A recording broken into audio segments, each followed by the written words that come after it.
Hello everybody, it's Jonathan from Ridderkerk Productions, where our slogan goes, if we can't make you sound good, you might as well quit. So a few days ago, we got a request to make a video about Cubase shortcuts, keyboard shortcuts. So I thought, don't be a dick and make a video about it. So to make a long story short, just buy this keyboard.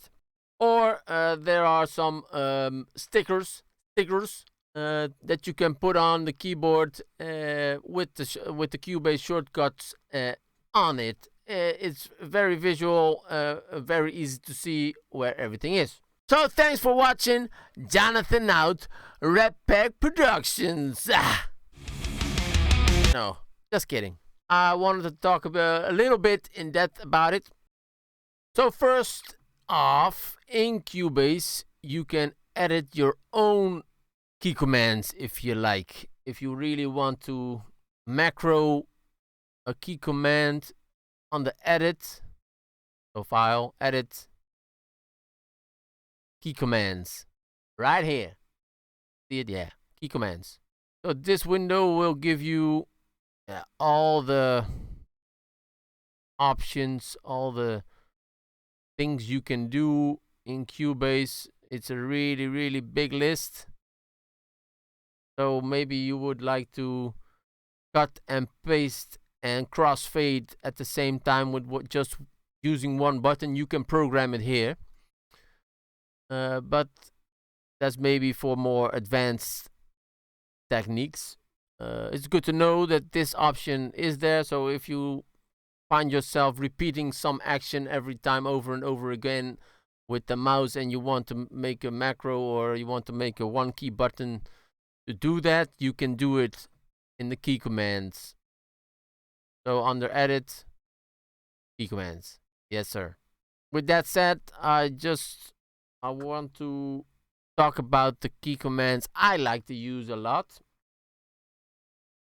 And I don't use the Steinberg style keyboard, and I just figured it out for myself, and it's like taking it step by step. First learn one.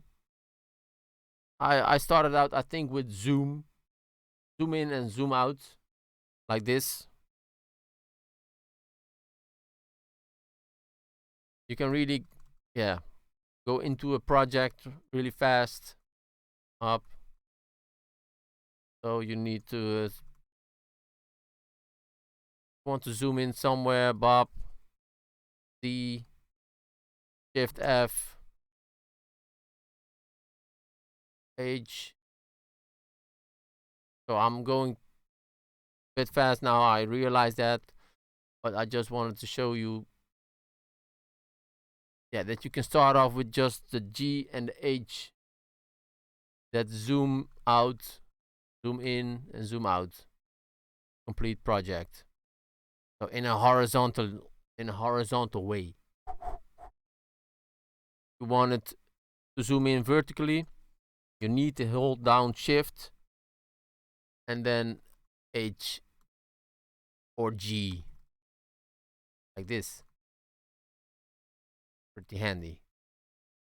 So, and if you work more and more with Cubase, you'll see you will eventually learn more key commands, and you don't really need the keyboard with all the stickers and the help. But you can buy one and you can see where everything is. So, but the key commands I like to use a lot is G and H to zoom, and with Shift it's zooming vertically. Without Shift it's zooming and unzooming. Do you call it like this? Unzooming, horizontally and vertically. The other one is C, click. You can turn on and off the metronome for recording. So if you want to record something or with somebody, they need a metronome, just hit the click button or the C and the click will turn on. hit it again, it will turn off, obviously. Because I don't really like to hear the click when I'm listening back to a recording, I just turn it off really fast like this. The numbers tools. So in Cubase, you here in the top screen, you have all the tools to cut, paste. If you want to really get to them really fast, use the numbers. So if you have the bigger keyboard with the dedicated number pad, that's different. These have other functions, but the ones here in top are for the tools in Cubase. The one gives you the arrow. That's a little bit a tricky one, because if you repeatedly hit the arrow, it will give you another arrow. It's the same if you click here, you can see normal sizing, sizing movement, sizing moves contents, and sizing applies time stretch. So if you want to do the normal sizing, like so, and just to cut some audio, then you need a normal arrow. But if you're not paying attention and you hit one a few times and it's on time stretch, it will time stretch the audio. If you see the I will zoom in with the G and H and Z really fast. Yeah, baby. So now it's time stretched the audio. That's not what you want with the multi-track drum recording over here. So you really need to pay attention with the one with the arrow. It will say it here in screen, but it can go really fast. So pay attention over there. Yeah, the 2 is the range selection. 3 is a cutting tool. And we have another one I really like to use if it's on the arrow. So if it's on 1 and you hold down Alt, it automatically makes it a splitter. So you can cut really fast. So you can go 3, split, 1. But if it's on 1 already and you just hold Alt, yeah, you can split it as well. Really fast for editing. So the Alt, but it has to be on 1. It has to be on the arrow, on the normal sizing tool to work as a cutter. Cut, no cut, cut, no cut. Yes, cut. J is snap on, off. If you like to copy paste something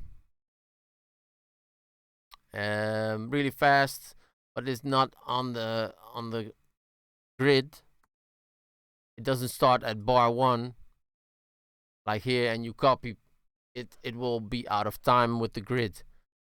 So if you push J, so snap on, pop, it will snap here, pop, pop. And if you then paste it with Command D on a Mac, I think it's Control D, duplicate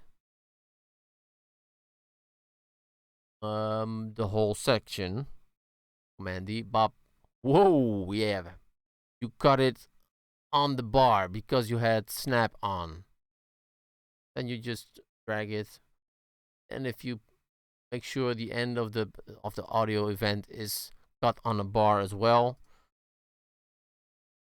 you can duplicate it and really fast. For example, just need this bar. This is 1 bar. 1, 2, 3, 4 measures is 1 bar. You just want to cut this out, then you can use Shift X. Whoa, Shift X, baby. Now this is a cut out part. Now if you want to duplicate it, just use Command D duplicate it. Duplicate. Copy paste, copy paste, copy paste. Yeah, baby. Command Z, Command Z, Command Z. Everybody knows what Command Z does. And if you're on a Windows, it's Control Z. It's undo. Undo, baby. We love the undo button. So if it's going too fast, just pause the video and open your Cubase and check it out. Write it down. Put this video in your favorites to come back to it. So we talked about the numbers tool, the J for snap on. Okay, Shift F. I really like it too. Sometimes you're really into a project, zoomed all the fuck out with I don't know how many tracks. This is 65 tracks up, and you zoomed out and like this. You're thinking, where the hell am I on this project? If you then hit Shift F, it will zoom vertically everything. Horizontally, vertically, I don't know. Just it will put it on the screen what you got. That's really handy to if you want a overview again. Up and with Z, you see it will open up one track, but also it will tighten all the other tracks. So for example, we had the tracks all open like this, and I think I'll clean this up because it's really big. Hit Z, it will open up one, and the rest will fall down like this. Really handy. And if you press a Z again, this will close down, and you have the whole project. Really nice, yes. I also recommend to put everything in folders like this. Much faster navigating the project. So the Z tool always also handy if you. The Z tool is also handy if you're automating. You need to program something like something easy like volume. Then you hit the Z and you can up something crazy. So volume, or you're automating the panner. Yeah, you can. It's like really small. It's difficult to be very precise. So open it up with Z and do your thing. Yeah, handy. What I also use a lot when drum editing. Yeah, you need to have the group editing function. So when I edit some drums, I'll hit the group editing button. Hit 1. So I have the normal arrow. The group editing function doesn't work when events aren't the same length. So that's the thing. If you're working with this group editing function and you think, why the hell doesn't he select everything? I have my editing button on, group editing button, but this you can see he doesn't select these tracks over here. Why is that? Because these tracks aren't the same length as the rest. How to overcome this? Just select them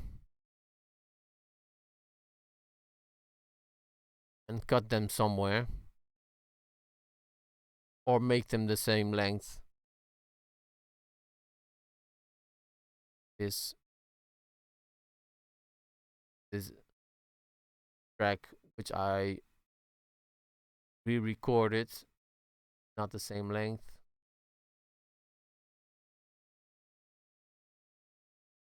So then I will do select them all, cut it here